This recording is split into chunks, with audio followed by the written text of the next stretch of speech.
Hi friends, ಹೇಗಿದ್ದೀರಾ? ಇವತ್ತೊಂದು super ಆದ ಬೂತಾಯಿ ಪುಳಿ ಮುಂಚಿ ರೆಸಿಪಿ ಯಾವ ರೀತಿ ಮಾಡೋದು ಅಂತ ಹೇಳಿಕೊಡ್ತೇನೆ. ತುಂಬಾ ಸುಲಭ. ನಾವು ಯಾವಾಗಲೂ ಸಾಮಾನ್ಯವಾಗಿ ಈ ರೆಸಿಪಿನ ಮನೆಯಲ್ಲಿ ಮಾಡ್ತೀವಿ. ಪುಳಿ ಮುಂಚಿ ಅಂದ ಮೇಲೆ ತೆಂಗಿನಕಾಯಿ ತುರಿ ಎಲ್ಲ ಹಾಕಲಿಕ್ಕೆಲ್ಲ ಬಹಳ ಈಸಿ, ಬೇಗನೆ ಮಾಡ್ಬೋದು. ಇಲ್ಲಿ ನಾನು 1 kg ಬೂತಾಯನ್ನು ತೆಕ್ಕೊಂಡಿದ್ದೀನಿ.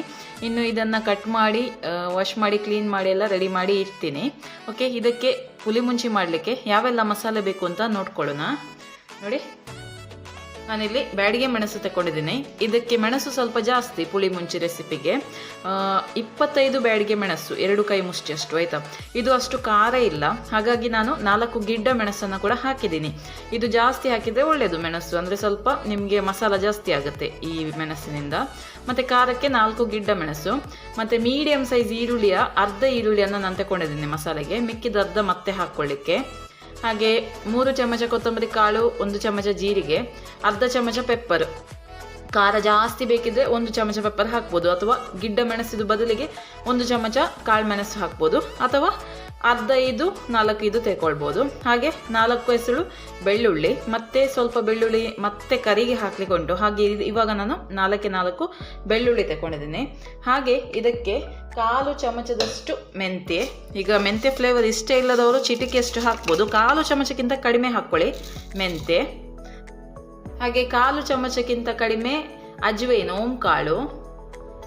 ಹಾಗೆ 1/4 ಚಮಚಕ್ಕಿಂತ ಕಡಿಮೆ ಸಾಸಿವೆ. ಸ್ವಲ್ಪ ಜಾಸ್ತಿ ನೋಡಿ, ಕೆಲವರಿಗೆ ಹುಳಿ ಅಂದಾಜಾಗೋದಿಲ್ಲ ಅಂತೆ. ನೋಡಿ, ಹೀಗೆ ಹಿಡಿದು ಹೀಗೆ ರೌಂಡ್ ಮಾಡಿ ಬಾಲ್ ಮಾಡಿ 4 ಬೆರಳಷ್ಟು, ನೋಡಿ 4 ಬೆರಳು ಹಿಡಿಯೋದು ಇಷ್ಟು ಆಯ್ತಾ ಸೈಜ್. ನಿಮ್ಮ 4 ಬೆರಳು ಹಿಡಿಯುವಾಗ ಎಷ್ಟು ಹುಳಿ ಆಗುತ್ತೆ ನೋಡಿ, ಅಷ್ಟು. ಸ್ವಲ್ಪ ಜಾಸ್ತಿ ಇದಕ್ಕೆ ಹುಳಿ. ಹಾಗೆ 1/4 ಚಮಚದಷ್ಟು ಅರಶಿನವನ್ನು ಹಾಕ್ಕೊಳ್ಳೋಣ.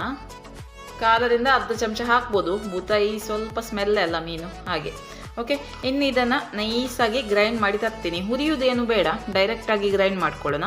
ಮತ್ತೆ ನಾನು ಮಸಾಲೆಯನ್ನು ಹುರಿತೀನಿ. ಕೆಲವರು ಇದನ್ನು ಡ್ರೈ ರೋಸ್ಟ್ ಮಾಡಿ ಅಥವಾ ಆಯಿಲಲ್ಲಿ ರೋಸ್ಟ್ ಮಾಡಿ ಎಲ್ಲ ಹಾಕ್ತಾರೆ. ನಾವು ಯಾವಾಗಲೂ ಮಾಡುವಾಗ ಅದೆಲ್ಲ ಒಂದು ಕಷ್ಟದ ಕೆಲಸ ಆಗುತ್ತೆ, ರೋಸ್ಟ್ ಮಾಡಿ ಮತ್ತೆ ಮಾಡಲಿಕ್ಕೆ. ಅದಕ್ಕಿಂತ ಮೊದಲಿಗೆ ಗ್ರೈಂಡ್ ಮಾಡಿ ಮತ್ತೆ ರೋಸ್ಟ್ ಮಾಡೋದು ಈಸಿ. ನಾನು ಇದನ್ನು ಹೀಗೇನೆ ಗ್ರೈಂಡ್ ಮಾಡಿ ತರ್ತೇನೆ. ಓಕೆ, ನೋಡಿ ಮಸಾಲೆ ಗ್ರೈಂಡ್ ಮಾಡಿ ತಂದಿದ್ದೀನಿ. ಇವಾಗ ಪುಳಿ ಮುಂಚಿ ಮಾಡೋಣ.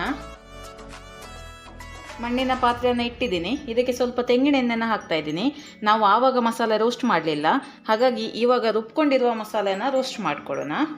ಇದಕ್ಕೆ ನಾನು ಚೂರು ಬೆಳ್ಳುಳ್ಳಿನ ಹಾಕ್ತಾ ಇದ್ದೀನಿ. 5 ಬೆಳ್ಳುಳ್ಳಿನ ಕಟ್ ಮಾಡಿ ಹಾಕ್ತಾ ಇದ್ದೀನಿ, ನೋಡಿ ಎಷ್ಟು.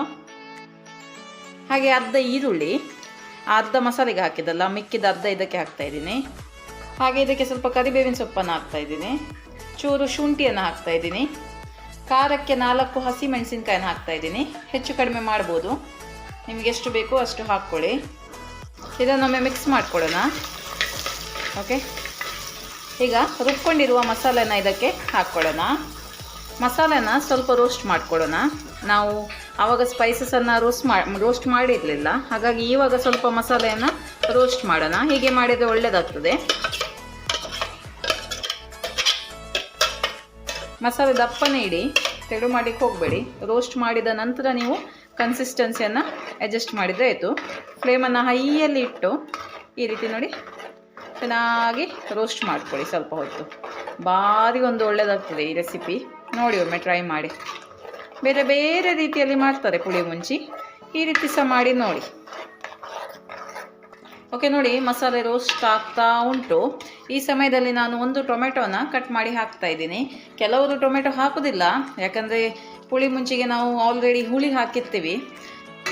ಆದರೆ ಕೂಡ ನಾನು ಹಾಕ್ತೀನಿ 1 ಟೊಮೆಟೊ. ಇಷ್ಟ ಇಲ್ಲದಿದ್ದರೆ ನೀವು ಸ್ಕಿಪ್ ಮಾಡ್ಬೋದು. ಕೆಲವರು ಹಾಕ್ತಾರೆ, ಕೆಲವರು ಹಾಕೋದಿಲ್ಲ. ನಾನು ಹಾಕ್ತೇನೆ, ಒಳ್ಳೆಯದಾಗ್ತದೆ ಅಂತ. ನಿಮಗೆ ತುಂಬ ಹುಳಿ ಅಂತ ಆದರೆ ಮಸಾಲ ಹಾಕೋದು ಬೇಡ. ಓಕೆ, ಈಗ ಮಸಾಲ ಎಲ್ಲ ರೋಸ್ಟ್ ಆಗಿದೆ. ಇದಕ್ಕೆ ನಾನು ಜಾರು ತೊಳೆದಂಥ ನೀರನ್ನು ಆ್ಯಡ್ ಮಾಡಿ ಕನ್ಸಿಸ್ಟೆನ್ಸಿಯನ್ನು ಅಡ್ಜಸ್ಟ್ ಮಾಡ್ತೀನಿ. ತೀರ ತೆಳು ಮಾಡಲಿಕ್ಕೆ ಹೋಗಬೇಡಿ, ಸ್ವಲ್ಪ ಸೆಮಿ ಥಿಕ್ನೆಸ್ ಇರಲಿ. ತೀರ ದಪ್ಪ ಕೂಡ ಅಲ್ಲ, ಸೆಮಿಯಾಗಿ ಇರಲಿ. ಸ್ವಲ್ಪ ಕಲ್ಲುಪ್ಪನ್ನು ಹಾಕ್ಕೊಳ್ಳೋಣ. ಓಕೆ, ಸ್ವಲ್ಪ ಉಪ್ಪನ್ನು ಹಾಕ್ತಾ ಇದ್ದೀನಿ. ಇದನ್ನೊಮ್ಮೆ ಮಿಕ್ಸ್ ಮಾಡೋಣ. ಇದು ಒಳ್ಳೆ ಕುದಿ ಬರಲಿ ಇನ್ನು. ಓಕೆ, ಈಗ ಕುದಿ ಬರ್ತಾ ಉಂಟು ಮಸಾಲ. ಮೀನನ್ನು ಹಾಕ್ಕೊಳ್ಳೋಣ. 1 by 1 ಹಾಕ್ತಾ ಇದ್ದೀನಿ ಮೀನನ್ನು. ಸ್ವಲ್ಪ ಸ್ವಲ್ಪನೇ ಹಾಕಿ, ಎಲ್ಲ ಒಟ್ಟಿಗೆ ಹಾಕಬಾರ್ದು. ಓಕೆ, ಚೆನ್ನಾಗಿ ವಾಶ್ ಮಾಡಿ ಕ್ಲೀನ್ ಮಾಡಿರುವಂಥ ಬೂತಾಯಿ. ಭಾರಿ ಒಂದು ಸೊಗಸಾದ ರೆಸಿಪಿ ಇದು, ಆಯಿತಾ. ಮಂಗಳೂರಲ್ಲಿ ಆಲ್ಮೋಸ್ಟ್ ಎಲ್ಲರಿಗೂ ಇದು ಫೇವ್ರೇಟ್ ಆಗಿರುತ್ತೆ, ಬೂತಾಯಿ ಪುಳಿ ಮುಂಚಿ. ಓಕೆ, ಇನ್ನು ಇದು ಮೀನು ಚೆನ್ನಾಗಿ ಬೇಯಲಿ. ಈಗ ಇದನ್ನು ಸ್ವಲ್ಪ ಮಿಕ್ಸ್ ಮಾಡ್ಕೊಳ್ಳೋಣ. ಸ್ಪೂನ್ ಹಾಕ್ಲಿಕ್ಕೆ ಹೋಗಬೇಡಿ, ಈ ರೀತಿ ಕೈಯಲ್ಲೇ ಮಿಕ್ಸ್ ಮಾಡ್ಕೊಳ್ಳಿ, ಆಯ್ತಾ? ಓಕೆ, ಇದು ಮಸಾಲೆ ಎಂತ ಗೊತ್ತುಂಟಾ, ಇದು ಪದಾರ್ಥ ಇದು ಆದ ಕೂಡಲೇ ಸರ್ವ್ ಮಾಡಬಾರ್ದು. ಒಂದು ಅರ್ಧ ಗಂಟೆ 1 ಗಂಟೆ ಬಿಟ್ಟು ಸರ್ವ್ ಮಾಡಬೇಕು. ಅಂದರೆ ಮಸಾಲೆ ಎಲ್ಲ ಎಳ್ಕೊಂಡು ಆವಾಗ ಚೆನ್ನಾಗಾಗುತ್ತೆ. ಇಮಿಡಿಯೇಟ್ ಸರ್ವ್ ಮಾಡಿದಷ್ಟು ಟೇಸ್ಟ್ ಇಲ್ಲ ಇದಕ್ಕೆ. ಈ ಪುಳಿ ಮುಂಚಿಗೆ ಸ್ವಲ್ಪ ಹೊತ್ತು ಬಿಟ್ಟು ನೀವು ಸರ್ವ್ ಮಾಡಬೇಕು, ಆವಾಗ ಒಳ್ಳೆಯದಾಗುತ್ತೆ ಇದು, ಆಯಿತಾ? ಮತ್ತು ತುಂಬ ಜನ ನೀವು ನನಗೆ ಯೂಟ್ಯೂಬಲ್ಲಿ ಸಬ್ಸ್ಕ್ರೈಬ್ ಮಾಡಿದ್ದೀರಾ, ತುಂಬ ಥ್ಯಾಂಕ್ಸ್ ನಿಮಗೆ. ತುಂಬ ಸಪೋರ್ಟ್ ಮಾಡ್ತಾ ಇದ್ದೀರಾ ನೀವು, ಸೊ ತುಂಬ ಖುಷಿ ಆಗ್ತಾ ಇದೆ. ಯೂಟ್ಯೂಬಲ್ಲಿ ಮ್ಯಾಂಗ್ಳೂರ್ ರೆಸಿಪೀಸ್ ಅಂತ ಸರ್ಚ್ ಹೊಡೆದು ಚಾನಲನ್ನು ಸಬ್ಸ್ಕ್ರೈಬ್ ಮಾಡಿ, ಅಲ್ಲಿ ಕೂಡ ವೀಡಿಯೋಸನ್ನು ನೋಡಿ ಕಮೆಂಟ್ಸ್ ಮಾಡಿ, ಲೈಕ್ ಮಾಡಿ, ಓಕೆನಾ? ಅದೇ ರೀತಿ ಫೇಸ್ಬುಕ್ ಪೇಜನ್ನು ಕೂಡ ಫಾಲೋ ಮಾಡಿ, ಆದಷ್ಟು ರೆಸಿಪೀಸನ್ನು ಶೇರ್ ಮಾಡಿ. ಇದೇ ರೀತಿಯಾದ ಒಳ್ಳೊಳ್ಳೆ ಮ್ಯಾಂಗ್ಳೂರಿಯನ್ ರೆಸಿಪೀಸನ್ನು ನಿಮ್ಮ ಜೊತೆ ನಾನು ಶೇರ್ ಮಾಡ್ತಾ ಇರ್ತೀನಿ. ಓಕೆ, ನೋಡಿ ಇವಾಗ ಮೀನು ಕೂಡ ಚೆನ್ನಾಗಿ ಕುಕ್ ಆಗಿದೆ. ರುಚಿಕರವಾದ ಬೂತಾಯಿ ಪುಳಿ ಮುಂಚಿ ರೆಡಿ ಟು ಸರ್ವ್.